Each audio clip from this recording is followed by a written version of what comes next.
Go further with the American Express Business Gold Card. Earn 3 times membership rewards points on flights and prepaid hotels when you book through AmexTravel.com.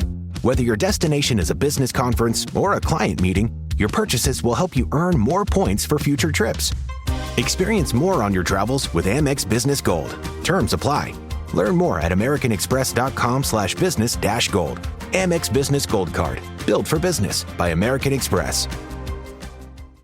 About every summer, we meet for a trip. Vacation has officially begun on Netflix. To best enjoy your trip, we suggest the following itinerary. I say we just wing it. Wing it. See where the wind takes us. From best-selling author Emily Henry. Are you guys like a thing? Oh, no, we're just friends. Platonic travel companions. Comes your next favorite rom-com. Who wants to go skinny dipping? Alex says. Vacation, Alex! I love it when you get weird. People We Meet on Vacation. Now playing on Netflix. Rated PG-13. May be inappropriate for children under 13.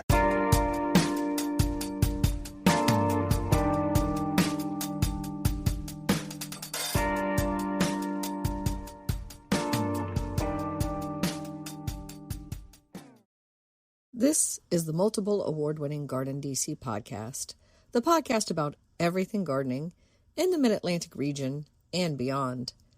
I'm your host, Kathy Jentz. I'm the editor of Washington Gardener magazine. Our content is aimed at gardening enthusiasts, people who grow everything, from edibles to ornamentals, natives to exotics. If it grows in our area, that's what we talk about. Welcome to episode 268 of the GardenDC podcast. In this special episode of GardenDC, we talk with Debbie Ward of Prior Unity Garden about all the new plants and products we saw at Jentz 2026. We skipped the plant profile, what's new, and last word segments this time to devote more time to talking about all that cool new stuff. At Jentz, I discovered one recent shrub introduction that I think is not getting the attention it deserves. Be sure to listen to the end of the episode for that.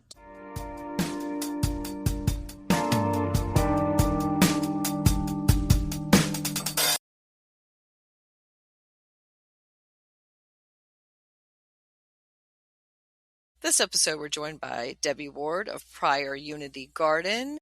Debbie's returning to the podcast to talk with us all about the great things she saw and that I saw as well at Jentz 2026 new plants and products. Welcome back, Debbie. It's Kathy. It's great to be back on the GardenDC podcast. Great to have you. And since it's been almost exactly a year since Jentz 2025 when we checked in with you, what new has been happening in your universe? Well, it's been a fun year. I've decided to create a new private online gardening community for some of my folks and people that are interested in growing organic food primarily. Also been doing some speaking and teaching around the area. So it's been a packed year. Good to hear.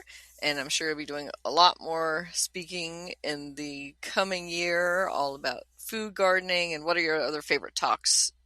Well, one of the things that I've discovered everyone likes to eat tomatoes, but they also like to eat lettuce. So one of the talks that I've been developing is helping people grow great lettuce to go along with their tomatoes for their summer salads. And fall salads and maybe Fall all salads. season salads. Yeah. Yes. My lettuce in the summer kind of peters out just because, too hot.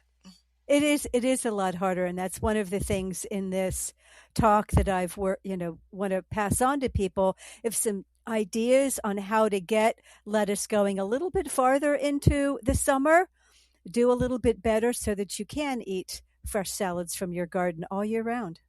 Great. So let's dive into Jentz. And for those who aren't familiar with it, that's the Mid-Atlantic Nursery Trade Show that happens every January right after the first of the year, Wednesday through Friday at the Baltimore Convention Center.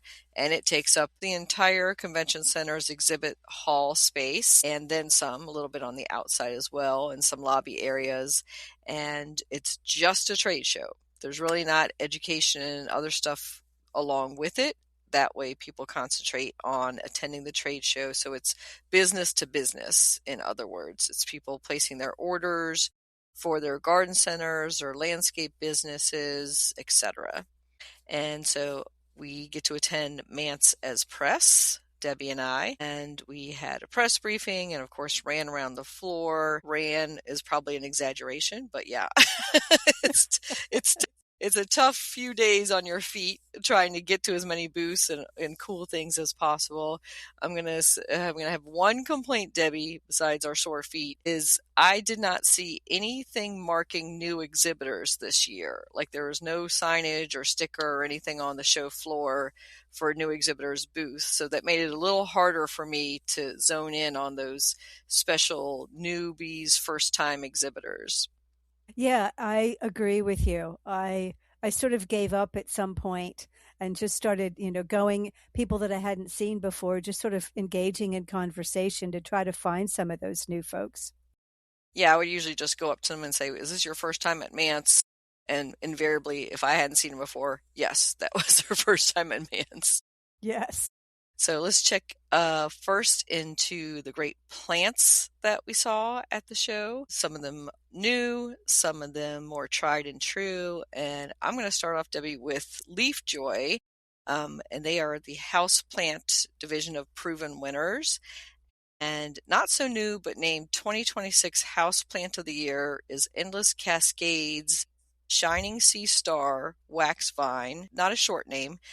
And that is a Hoya carnosa is the Latin. So it's a really pretty variegated Hoya. And the term wax vine kind of tells you, that it's like a waxy vining kind of spider plant-ish, if you can picture that plant. Do you grow any Hoyas, Debbie? I certainly have in the past. And I did see a photograph of this one and it's really pretty. Yeah, and I think there's probably reasons why it's 2026 Houseplant of the Year, but shout out to Leaf Joy for their introductions and making growing houseplants fun, I think is one of their big parts of their mission, engaging and continuing on that big houseplant trend. And yeah, it's nice for people to have different foliage and different opportunities to bring plants indoors.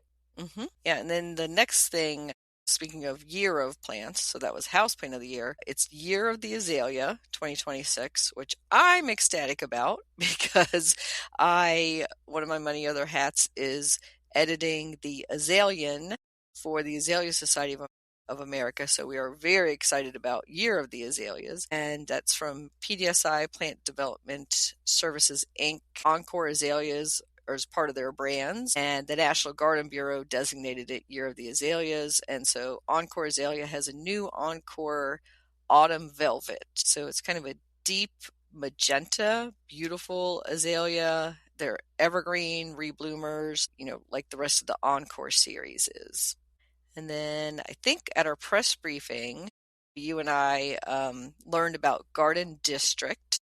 Yes. Which, when I hear the term Garden District, I think New Orleans immediately. So I went and asked them if they're based in New Orleans. They're not, but they are based in the South. And it's a new plant brand line. So similar, think Encore Azaleas, think Proven Winners, think of that plant branding. But their difference is they are pitching it as affordable. And I put that in little quotes.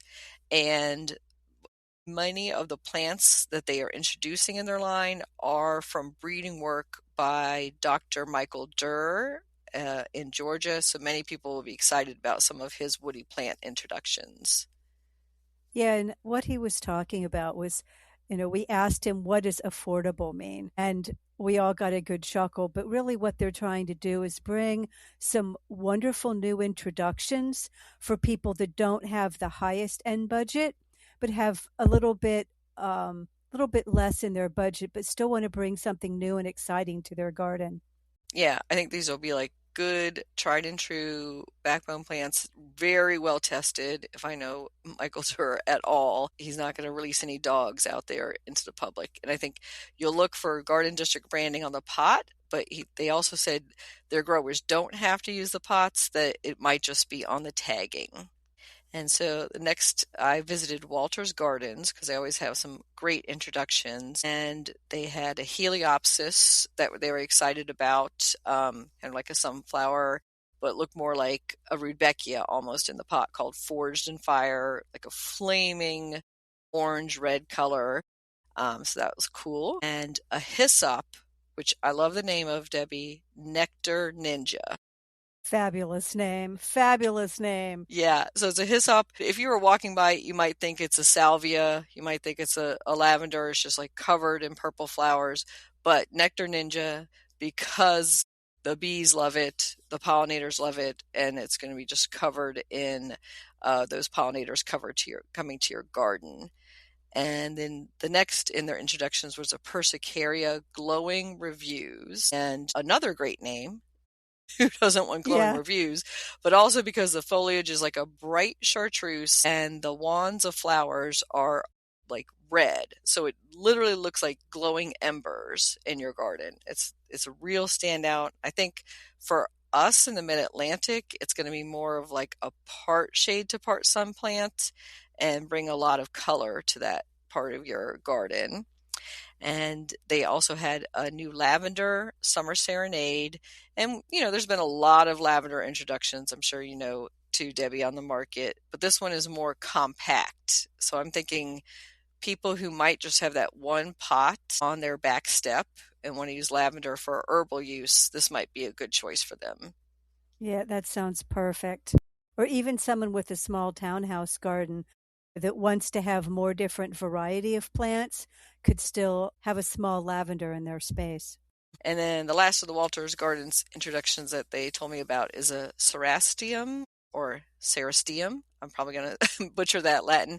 Tomentosum cloud cover. And it's got foliage that's kind of like a silvery, fuzzy texture to it. So guess what, Debbie? Rabbit resistant because they hate that hairy foliage. So think of lamb's ear or rose campion, but a fine foliage, not those big giant leaves, but a fine foliage. And then a low mounding plant, this one's cloud cover, that looks like alyssum. Like, so a sweet alyssum on a front border or, coming over the edge of a pot. But with this, once it stops blooming, then it has this gray, fuzzy foliage that hopefully for us in the Mid-Atlantic and more south won't burn out in the summer. So I'm really interested in hearing people growing that and trialing that and seeing how it does for them this year. I'm going to skip to a presentation that we got for the press from Raker Roberta. And Raker Roberta's Firefly Petunia has been in the news a lot this past year. I think Time Magazine even had it on the cover. I featured it in Washington Gardener Magazine. I think we've talked about it maybe before on the podcast. But what's your impression of the Firefly Petunia? Well, I think it's a, as we were talking about, it is a completely new class of plant. And one of the things that they were emphasizing is when people say it doesn't grow well, they're trying to grow it like a petunia and ignore it. And this is a effervescent, glow-in-the-dark plant. So it is completely different from anything else that we've grown. And because of the breeding of it, because this is so new, it needs a little bit more love and attention on a regular basis than the type of petunia where you just set it and forget it. But the idea of a glowing plant, they were giving some great ideas of putting it along a walkway, to help light the walkway. Not that it's going to be like a lighted walkway, but it's going to give a little bit of a glow. And some of the applications like that, I could sort of, coming into your house with this nice little glow of a plant would be, kind of a showstopper. Yeah, and they were saying that even insurance companies were interested in it for that safety usage, which is if the plants can light the way, who needs lighting on your pathway? Exactly. That I thought was pretty cool. And the other introduction that Raker Roberta has is the purple tomato, which is now trademarked. I think a lot of us had trials or had seen introductions of it last year as just purple cherry or as purple cherry tomato, but now it is officially the purple tomato. And eager to hear your thoughts. They passed around a little taste of them, so we all got to taste it if we hadn't before. And what did you think of it, Debbie? Well, mixed feelings because of its breeding, but I have to say it's pretty darn gorgeous. And it's a good sized cherry tomato. I don't want something that's too small, but it's about an inch to an inch and a half. So it's good size between a cherry and a saladette. It is this rich, rich, deep color. Mm-hmm. And one of the things I like about it is that it's going to have more antioxidants because of that dark color, more anthocyanidins. The taste was okay. I liked it. Was it my favorite tomato? Probably not. But to be fair, those tomatoes traveled and they weren't, something fresh out of your garden. Yeah, and they were greenhouse grown in the wintertime and forced to bring to us to try at Mance. So it's not going to be the best tomato. In our tomato taste that we hosted for Washington Gardener magazine last summer at the Silver Spring Farmers Market, Mock's Greenhouse is one of the licensed growers who was allowed to have it last year. And they entered it as purple cherry, and it came in third, which is pretty darn good out of 9 against some heritage and heirloom tomatoes and others. So I would say that is a good showing. And you're right, Debbie, it's not just the deep violet skin that we saw a few years ago on some of the genetically engineered tomatoes that have been crossed, right, with a purple anthocyanin genes. Yeah. This is all the way through the interior. And another name for it when it was being introduced and tested over the last few years was Empress Purple Tomato. So you might have heard of it under that. It has double the shelf life of red tomatoes. So that, to me, actually was one of the best parts of it. Yeah, which is always good. Although I have a feeling they're going to be such a showstopper. I can see kids munching them down straight out of the garden to the point where they may not even make it into your refrigerator. But just being able to travel a little better with them, have them on the store shelf a little bit longer, and they're vigorous growth and high yield plants. Because who would want a new purple tomato and then you get 1 or 2 cherry tomatoes off of it, right? So those who trialed it last year said it was prolific. So that's another good asset for this purple tomato. The same antioxidants found in blueberries and eggplant for your added nutritional appeal. So that was one of the edibles shown. And so I'll go back to some of the perennials I saw. Darwin Perennials has a new phlox ground cover hybrid. And as you know, Debbie, I wrote a book on ground covers, so this was exciting to me, but also a little frustrating because it is a hybrid of our native Phlox subulata and Phlox stolonifera. So there's 2 native phlox, which people already confuse all the time already and get those 2 mixed up. Now they made a hybrid of those 2, which is great because it bridges the season of the 2. So one is the earlier bloomer and more like moss-like and along the ground, and then the other is a little bit taller and later in the season. So it bridges the gap between those 2, but it will make the plant ID a little bit harder for people, I think, and a little bit more confusing. But just think ground cover phlox, not the tall phlox flowers that we have at the end of summer, that like Phlox Jenna, that are good for our pollinators. This is the ground cover phlox that you get at the beginning of spring and into spring. And they have a whole candy cloud series that they developed, in your typical ground cover phlox colors of pinks to purples to lavenders. So that one was exciting for me. And then they also introduced what they called the Better Version series. And I thought this was great for brand new gardeners and also for the professional landscaper, because you want to invest in plants that are going to be tried and true and not just, kind of peter out after a few years. So in this series, like Nepeta Junior Walker is an improvement over Walker's Low. Lavender Super Blue is an improvement over Lavender Hid Coat. Salvia Blue Bayou, not like the Linda Ronstadt song, Blue Bayou, but Blue BYYOU.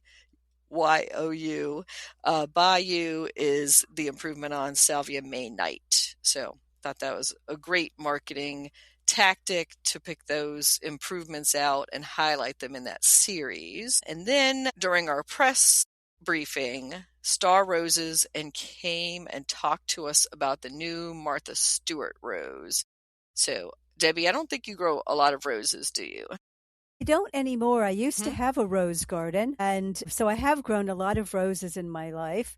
But I will say I was really struck by this particular rose. It's not the first time it's been introduced in the world. It was under another name in Europe, but Star Roses worked with Martha Stewart to find a rose that would really fit what she desired in a rose. And I have to say, the scent of the rose, which was one of the criteria, it's not one of those scented roses where you have to go up to the rose and sniff. You just walk by the plant and you get this wonderful fragrance, plus this beautiful 100 petal count of this fabulous sort of a peachy light pinky rose color. Absolutely stunning flowers. Really, it made me consider putting in some more roses. It's so lovely. Yeah, and you could tell it's a gorgeous cut flower rose. It is a hybrid tea. It is disease resistant, but it's not disease proof. They didn't promise no black spot in our region, but it will do well. You'll still get plenty of flowers for our region. So another rose that I checked out is David Austin roses. Always love to stop by their booth and find out what's going on with them. And they're introducing cut flowers straight from their growers to you. So you would just order them online like you would order any other bouquet of roses, but they're coming as a cut flower, those beautiful English roses, most of them highly scented, gorgeous, like it's a premium luxury product, not for the everyday, maybe a special occasion, but who wouldn't want to get a bouquet of David Austin roses?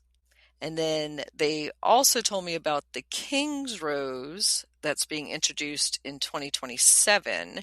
And so they have that in England. They'll probably, I bet they're going to debut it at Chelsea, Debbie, and for the King's Garden.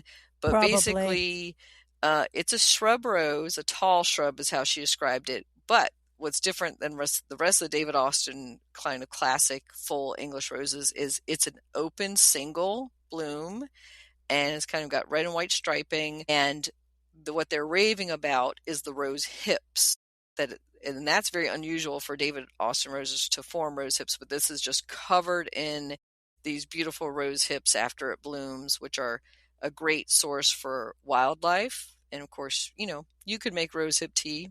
They're basically mini apples, so you could eat them too if you wanted. Yeah, I think that's pretty exciting because I do like a good rose hip tea. Super full of vitamin C, just FYI. Yeah, I think most people will leave the rose hips on just because they love the way it looks. But again, if you want to try some for culinary purposes, be sure to do that. And then I'm pulling out the flyer that I received from Weeks Roses. So I went to Weeks Roses booth to talk about their roses. And then out of the corner of my eye, I saw this flyer that said bush cherries. And I was like, what? You have bush cherries? So yes, Weeks Roses grows almonds on their property in California. They grow pistachios, which they were giving out some samples of those pistachio nuts. But they also have 3 different bush cherries, and they were showing them in containers as a container grown plant. And they're Carmine Jewel, Romeo, and Juliet, which are great names. They are self-pollinating on their own root, not grafted. They're all extremely cold hardy down to zone 2B. I did not know that, Debbie, that bush cherries were that cold hardy. So I was like, that's exciting news for people in much colder regions. And tasty full-size fruits looks like abundant, large white and pink flowers, as you would expect on any prunus. And that's from, the breeding is from the University of Saskatchewan in Canada. So I guess I shouldn't be surprised about how cold hardy these are, even for a California grown nursery. So I think I definitely want to try one of these out. Have you ever grown bush cherries, Debbie? I have not, and I'm bummed that I missed them. You can't get everything at Mance, because I'm very excited about these bush cherries, because I know a lot of people really want to grow cherries but don't have the room to grow a full-size tree. So I think for container gardeners, this is going to be just a fantastic introduction. I'm really looking forward to trying them myself.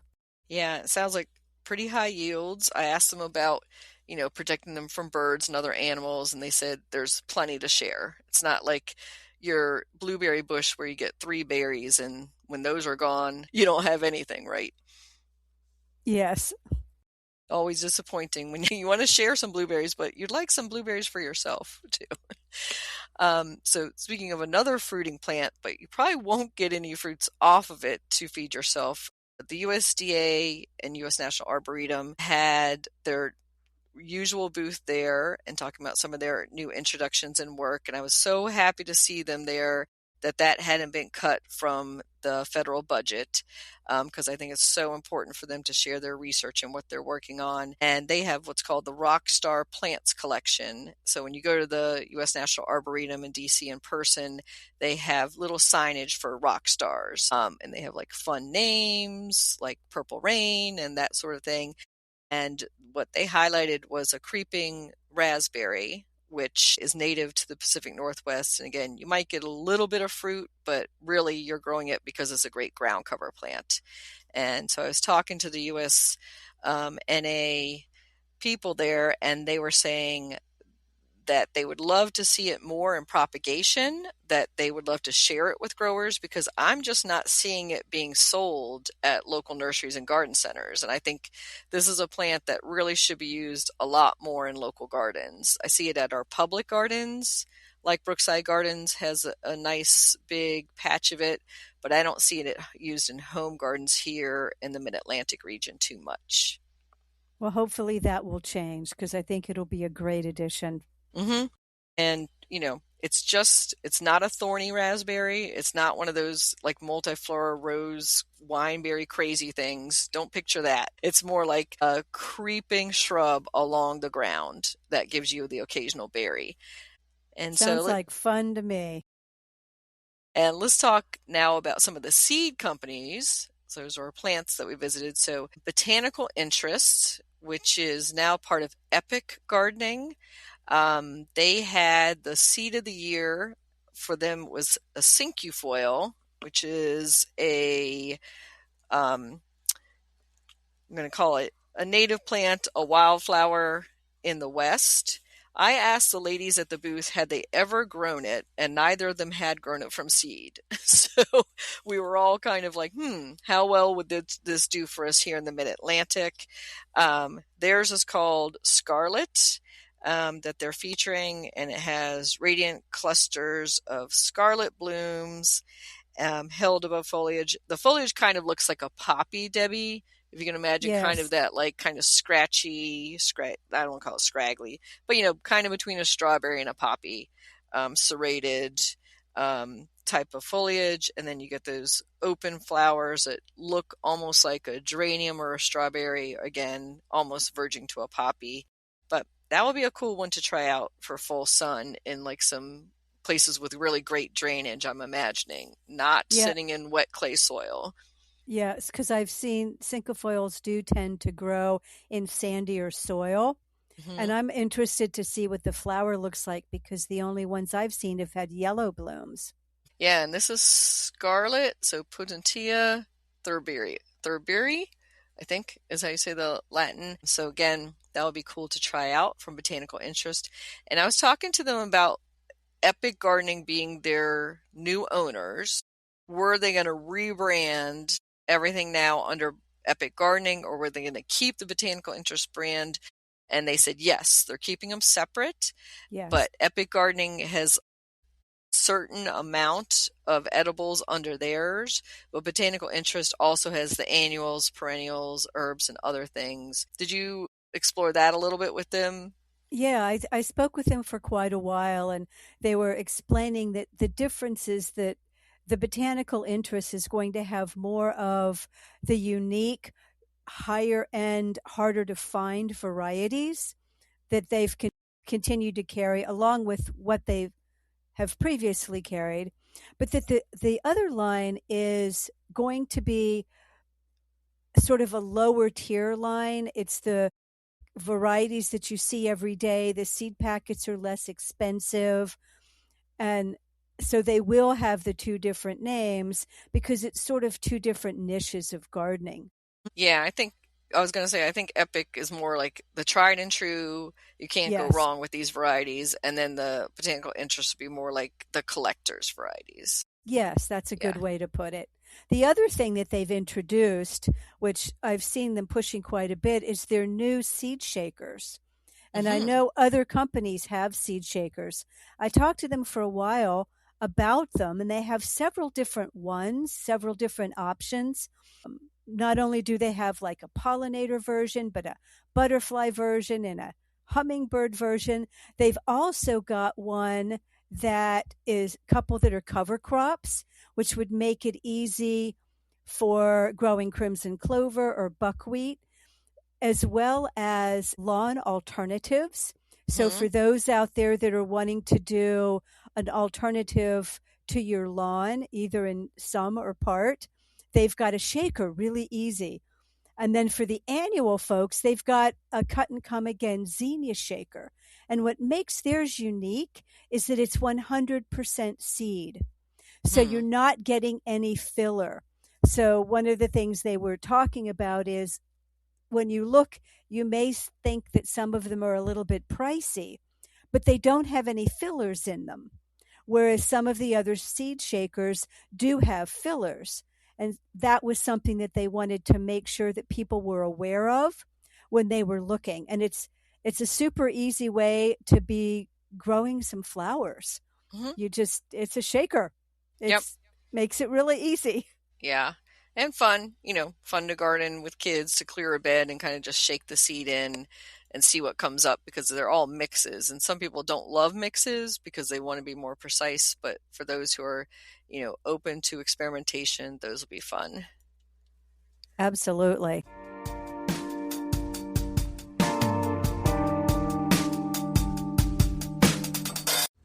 GardenDC will be back after this short break.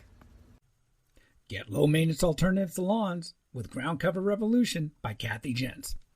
Reducing the lawn is among the biggest trends in homeownership, with an endless stream of homeowners looking for an eco-friendly alternative to a traditional turfgrass lawn. In the last few years alone, over 23 million Americans converted part of their lawn to a natural landscape, and now they're looking to do even more. The biggest challenge to adopting this new ideal of the perfect lawn? Knowing how and when to replace your turf and which plants are the best ones for the job. Ground Cover Revolution is here with all the answers you need, and some you didn't even know you needed. Included are 40 in-depth profiles of plants that are perfect choices for replacing a grass lawn. There are options for sun, for shade, for dry and wet sites, and for various climates around the globe. There are choices that bloom, options that are evergreen, and selections that are deer-resistant. Kathy Jentz has also included an incredibly useful chart that gives you all the specifics on each of the 40 choices for quick reference and to make your ground cover selection process even easier. Whether you want to replace the entire lawn or just reduce the amount of land dedicated to turf, Ground Cover Revolution will help you usher in a new and improved idea of what a beautiful lawn should be.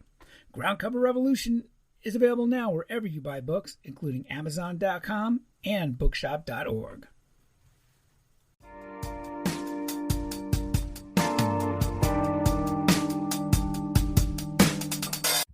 And so another seed company, of course, I talked to American Meadows, who I work with on the Reduce Your Lawn Day campaign. And they talked to me about their new tapestry mixes for doing tapestry lawns, which is the cover of my Ground Cover Revolution book. So they kind of took some inspiration from some of those. What I was excited about is that they have a sun-loving tapestry lawn, which is kind of what you'd expect, right? The phloxes, the sedums, the creeping rosemary or thyme.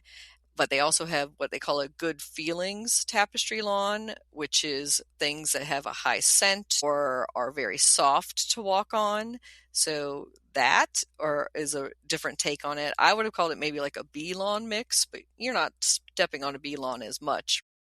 Yeah. But it has things for pollinators, things to smell, things to touch. So that's their good feelings tapestry lawn. And then they have what I thought is a stroke of genius, which is the dappled shade tapestry lawn. So for under a small tree or shrubs, it's got a mix of plants that many of us who have a lot of shade in our gardens can make a tapestry lawn with. So not just your typical sun-filled tapestry lawn that you would do. And of course, these are all alternatives to turf grass or straight turf grass, or clover mixes would be your other choice for lawns. But this is using a mix of different annuals and perennials to form like a tapestry lawn. Like, it would be like a decorative rug, but your lawn outside. I love those ideas. I kept trying to get by their booth, but I think they had a really good show because every time I stopped by, they were swamped. Mm-hmm. They stay busy, and they haven't been exhibiting too long at Mance, just a few years now. So I think it's a good show for them. Any other seed companies or anybody you talked to about plants, Debbie? Those I talked to, that was the main one that I believe I talked to the long. I also stopped by the Lake Valley booth just to see what they're doing. Mm-hmm. And they're not really putting anything out new this year. They're just going to continue to provide the same outstanding seeds that I've been growing with for a very, very long time, a few decades, which is kind of exciting. And I think I like Lake Valley a lot because, again, they're one of those tried and true companies. And locally here in the DC area, Strauss-Snyder's always carries them. So you can get that same green bean, that same pea, the same maybe catgrass that you've been relying on for years to grow. Yeah, I did. I always stop by all the seed booths, but really it was the botanical interests who had the most new, exciting seeds, I would say, for the audience. Great. Well, let's turn our attention to the cool new products that we saw at Mance. And so I think we both stopped by Mid-Atlantic Pine Straw Mulch. And just like their name says, they sell pine straw. That would make sense in different pine bark mulches and that sort of thing. But they also have something that I didn't see in anybody else's booth at the show, which is salt hay. Are you familiar with using that, Debbie? Yeah, I actually did a trial of both the pine straw mulch and the salt hay for GardenCom last year. And salt hay, we did a trial. This two different sides of a fairly large vegetable garden bed that was growing peppers. On one side, we did the salt hay. On the other side, did our standard straw. Everybody loved the way the salt hay looked. It's not super salty. It's not going to kill your plants, but it became a showstopper in the garden. Everyone going, "What is that? That looks fantastic." And it kept the weeds down as good, if not better, than standard straw. So I was super excited about that salt hay product. If you're growing annuals, I think it's a fantastic option to try. Yeah, I think salt hay was an old-fashioned product that was in use for decades and that just modern gardeners are not familiar with. And I think the name salt hay doesn't help because it's basically from salt marsh grasses, right? That are dried, but it takes up the salt from the soil. It actually is taking up rather than, it sounds like you're adding salt hay. So salted hay, which would be the last thing you want to do. So I was like, what is a better marketing term we can come up with for salt hay? But for those who are familiar with the attributes of using salt hay back in the day, of course, they're going to be looking for that name, but maybe we can find a better term to market it under. Yeah, well, and it would also be good for greenhouse use because some greenhouses the soil gets really salted from the type of water that's being used. So I could see that as being an interesting application too. Yeah, I think maybe salt marsh in the name somewhere there would help. Yeah, But yeah, yeah. a great product. I'm trialing it too for GardenCom, which is the Association of Garden Communicators. We were offered a trial to try that out in our gardens. So several of us have done so, and I think we're all pleased with the results of that. And presented to us at the press briefing was a new product called Roots from the Roots company who make preen. They have what's called Holly Boost, and on the market in comparison to that would be Espoma's Holly Tone. So this is kind of a competitor for Holly Tone. And of course, just like the name says, it's for an acid-loving shrubs. So that would be your camellias, your azaleas, rhododendrons, maybe a little bit on your roses too. Of course, your hollies and some of your other evergreens. Their difference that they explain for Holly Boost versus Holly Tone is that Holly Tone has chicken byproducts and chicken manure. Holly Boost does not have the chicken manure. Like it's the ground up bones and other parts of chickens that is being added there. So that's the big difference. There's also a big price differential. And I really think, Debbie, Holly Boost is going to be more for the professional gardener, professional landscaper. I think because of the price difference and the packaging and stuff, I don't know. I don't see the consumer gardener using it too much. Yeah, I see that. I agree with you. Maybe down the road they'll repackage it for the home gardener, but I would agree.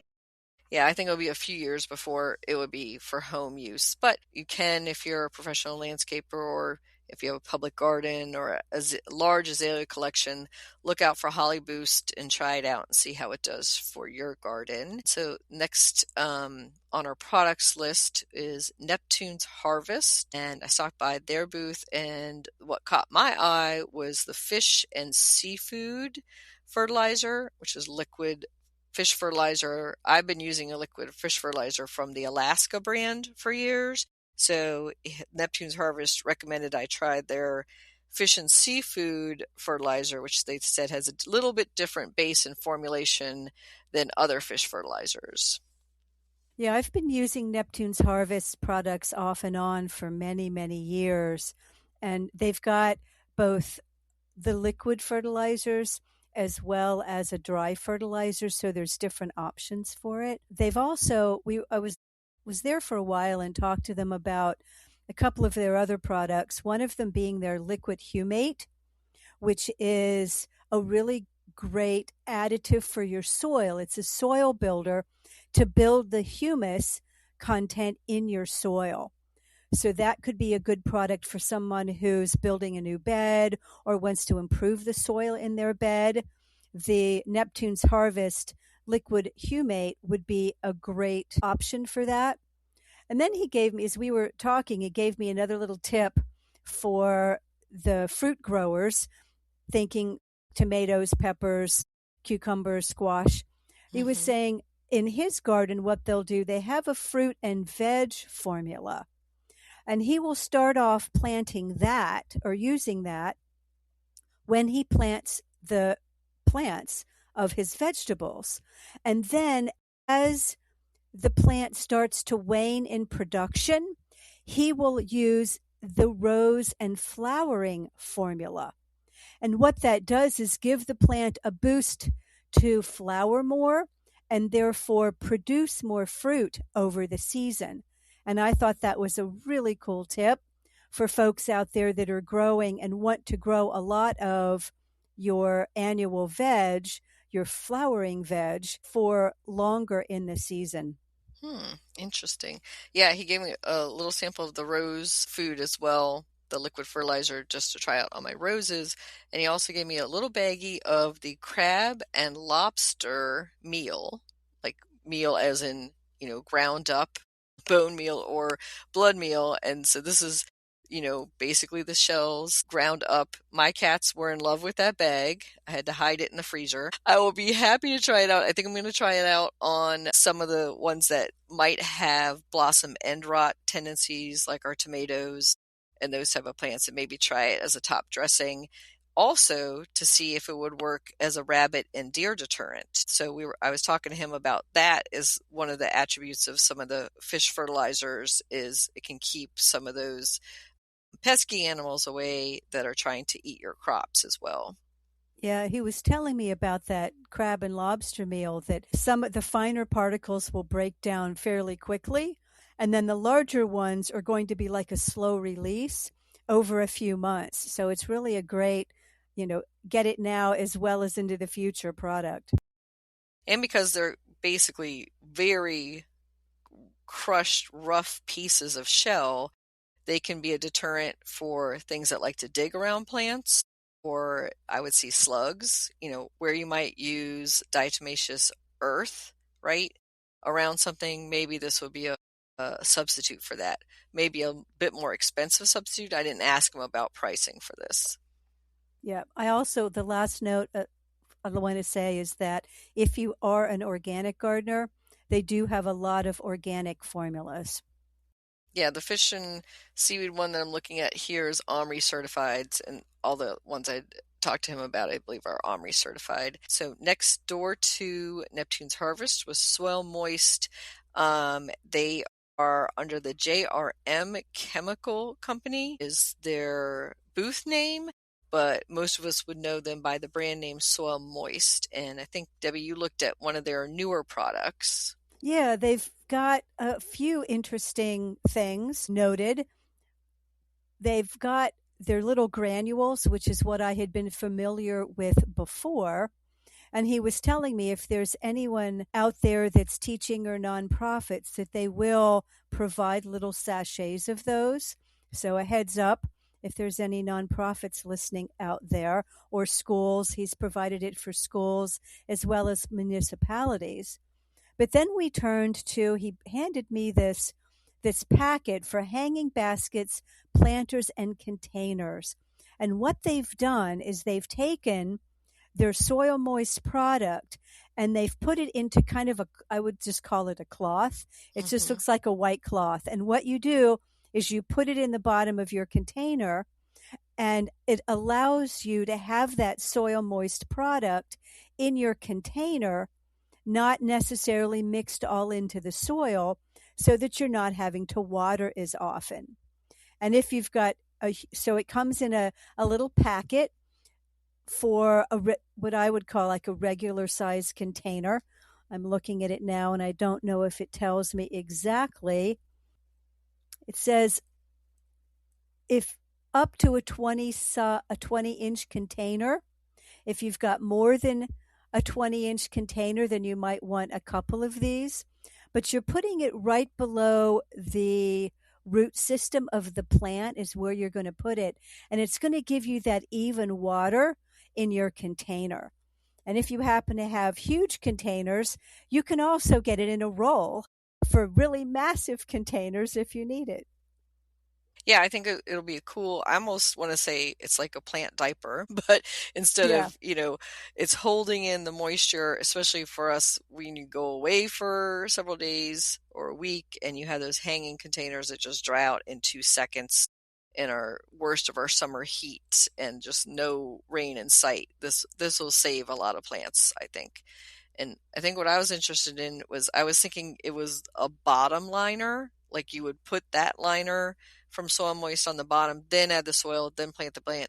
But he said, no, you would do a layer of soil and then the layer of the Soil Moist mat, then some more soil, then plant the plant. So it's kind of in the in-between root layer. So not all the way at the bottom. Yeah. Good point.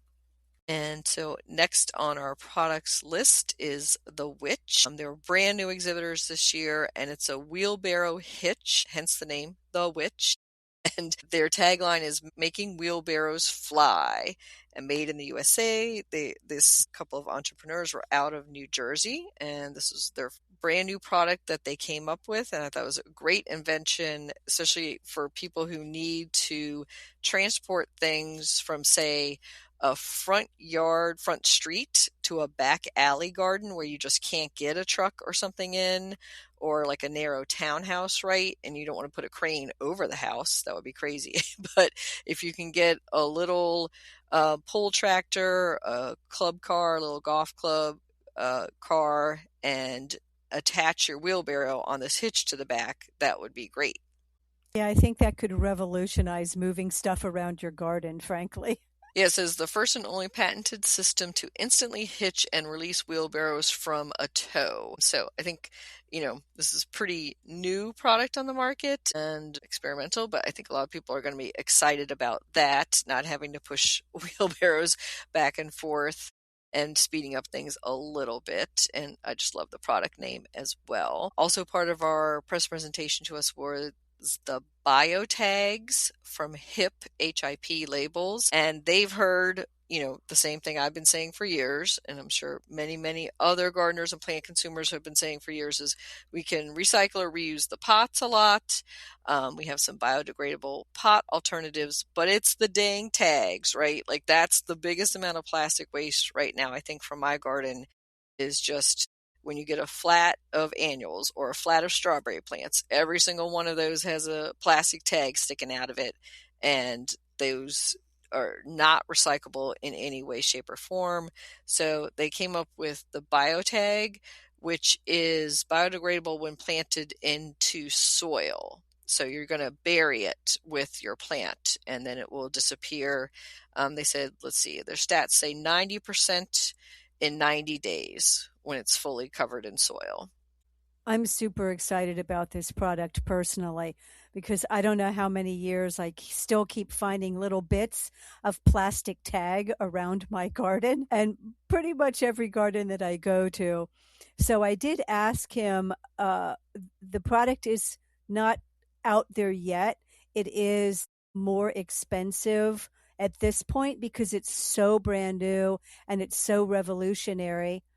And I did ask him if he was going to, if he had any different breeders and different companies he was working with to start using this particular tag. And he said that he did. So we're hoping maybe by later this year, maybe by June, most likely next year, we'll start seeing these tags out there. They do have the same inks. We talked, that you may not even notice that it's a different kind of tag because it will be as vibrant of color as any other tag that you might see in the garden. But I think this is going to be a huge advantage in the future. And it doesn't leave like PFAS in the soil. Of course, we are concerned about that. It says it's fully broken down by microorganisms into water and carbon dioxide in the presence of oxygen, as in when it's in soil. So that tells you a little bit more about it. And again, it's early days, right, for this biotag registered product.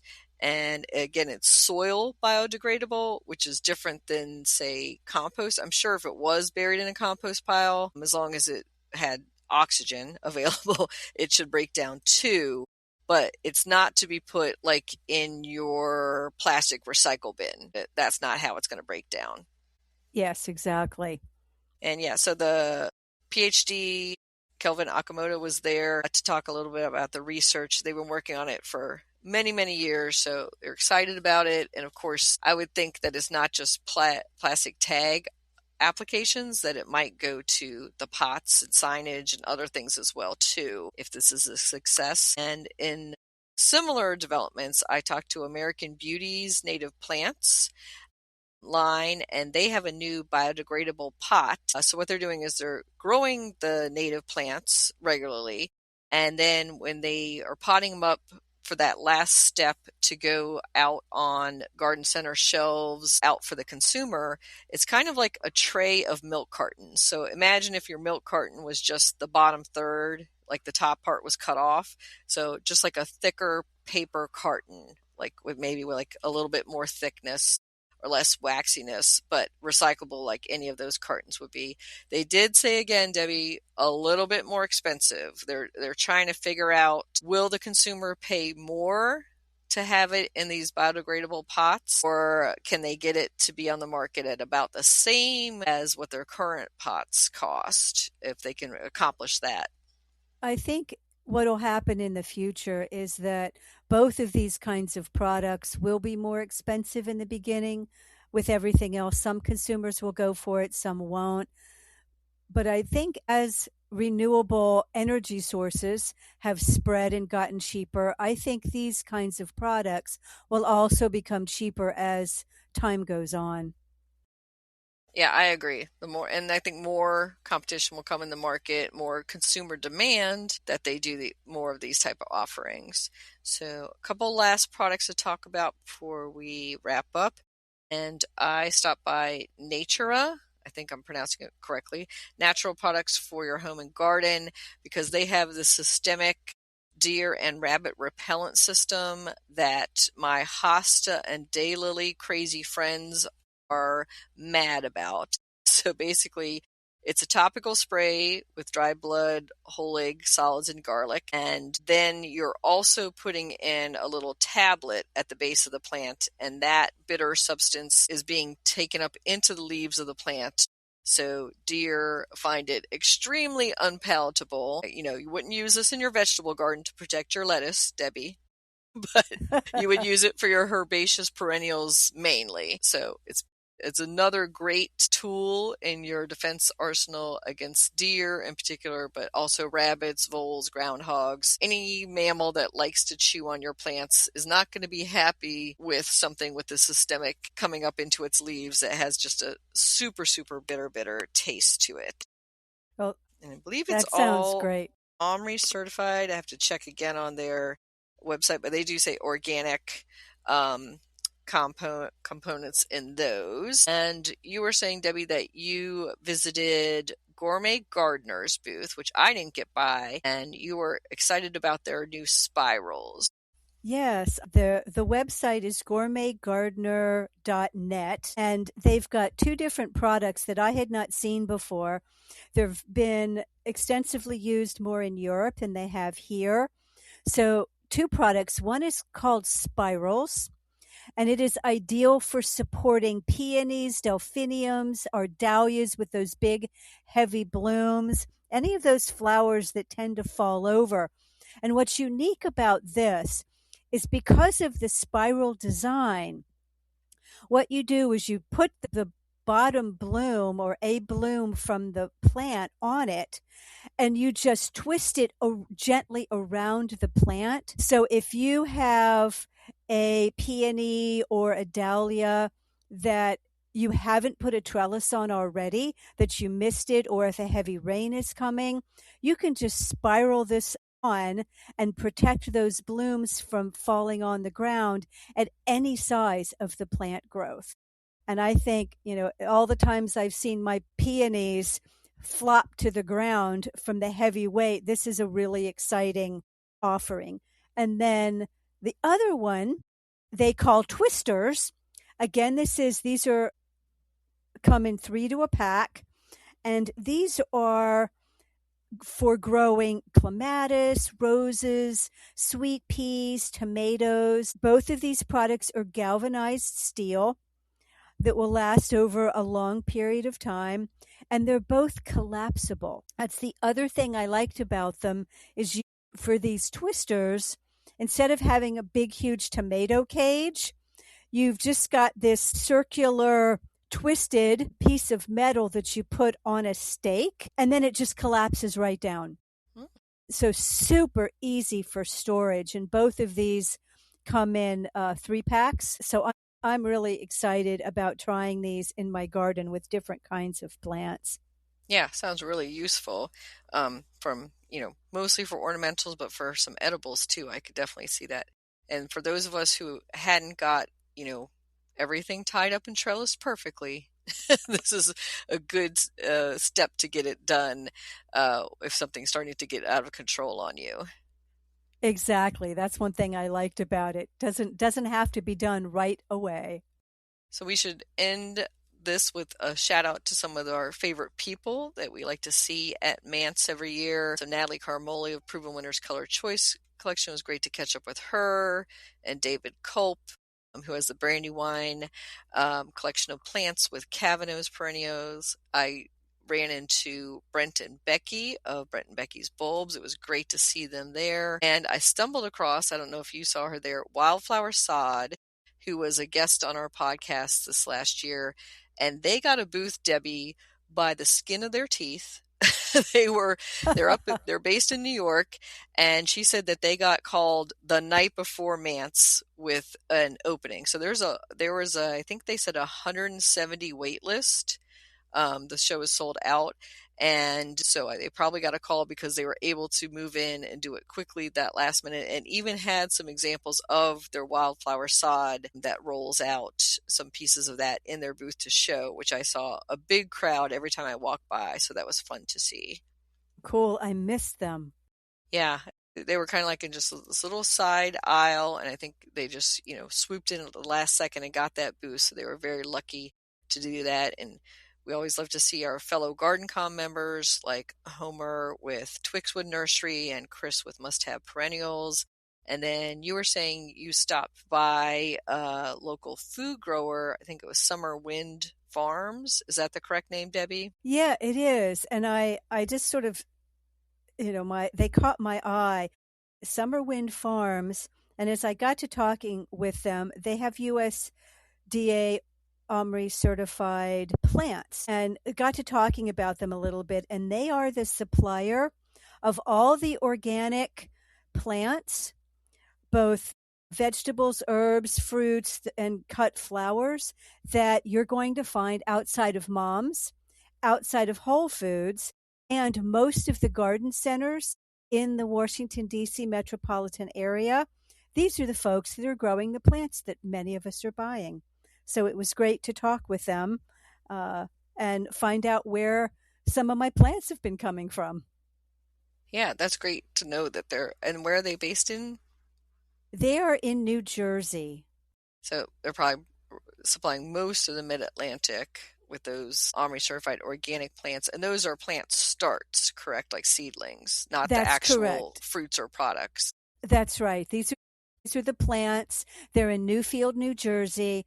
So if you're buying your organic plants from outside of Mom's Organic Market or your Whole Foods or even a lot of your nurseries, they were saying most of the plants that you're going to find organic around here are coming from their garden.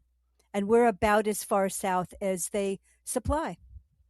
That's awesome to know your grower and to put a face with that. So I'll definitely have to check them out next year at Mance. Any final thoughts? I think this was your second Mance, Debbie, that you attended. I think last year was your first ever.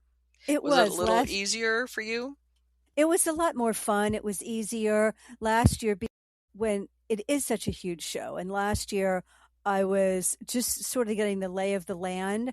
This year I was able to go in and be a lot more focused with who I wanted to talk to and what products I wanted to learn about.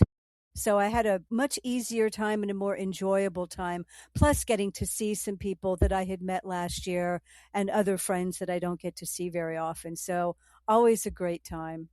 And we didn't have to deal with the compacted ice on the sidewalks and frigid temps that we had last year. So thank goodness for that. Yes, we were blessed with good weather. So thank you so much, Debbie, for sharing your Mance experience and all the great things that you saw and checked out there. I was trying to look up next year's dates for Mance, so anybody in the nursery trade could save the dates for that. But basically, go to Mance.com or the Mance website and save those dates for next year. Mance 2027, January 13th to 15th at the Baltimore Convention Center. So a little bit later than usual, but Mance.com, MANTS.com is where you'll register probably in late fall for that. But if you're looking to get a booth to exhibit at Mance, I would say try to get on the wait list immediately, if not sooner, for a space there for that. Thank you again, Debbie. Thanks, Kathy. It was great to be here again.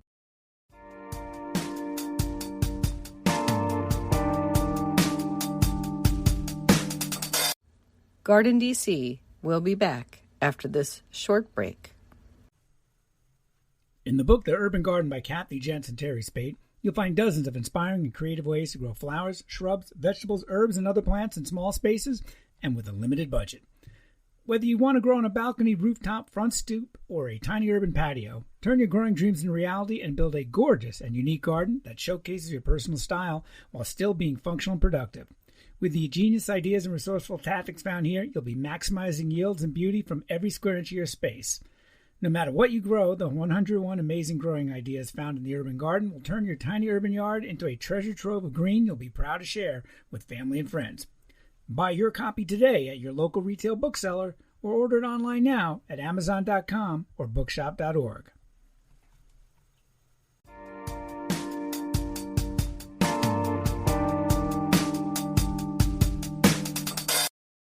Thank you for listening to GardenDC.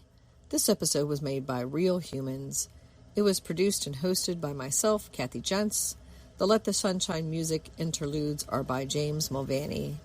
If you like this episode, you may also enjoy listening to GardenDC Podcast Episode 223, New Plants and Products for 2025, Episode 177, New Plants and Products for 2024, and Episode 133, New Plants and Products for 2023.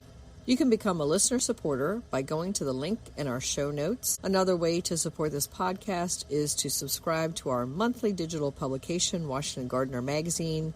To do so, go to WashingtonGardener.com or WashingtonGardener.blogspot.com. You can find Washington Gardener on Twitter or X, Instagram, Threads, Blue Sky, and Pinterest at WDC Gardener, and on Facebook at Washington Gardener Magazine. And be sure to leave us a 5-star review on your favorite podcast listening app. Please take a moment to share us on social media with hashtag GardenDC and with your gardening friends so other gardeners can find us too. The little-known shrub I wanted to share with you is Viburnum nudum little cherub. According to the U.S. National Arboretum researchers who introduced it to the market a few years ago, Viburnum nudum little cherub originated from seeds that were wild collected in western North Carolina in 2000. 11 seedlings were grown at the U.S. National Arboretum's research farm in Beltsville, Maryland. The distinctly dense, compact growth of one seedling warranted further observation in the field, and the original plant remains approximately 3 feet tall after over 20 years of growth. Little cherub is the only cultivar of Viburnum nudum with strongly compact growth and one of only 2 commercially available cultivars of the compact U.S. native viburnums. This selection represents a garden-friendly Viburnum nudum that requires no special maintenance in the landscape, supports native pollinators, and has no problematic insect pests or diseases. You can find out more about it at USNA.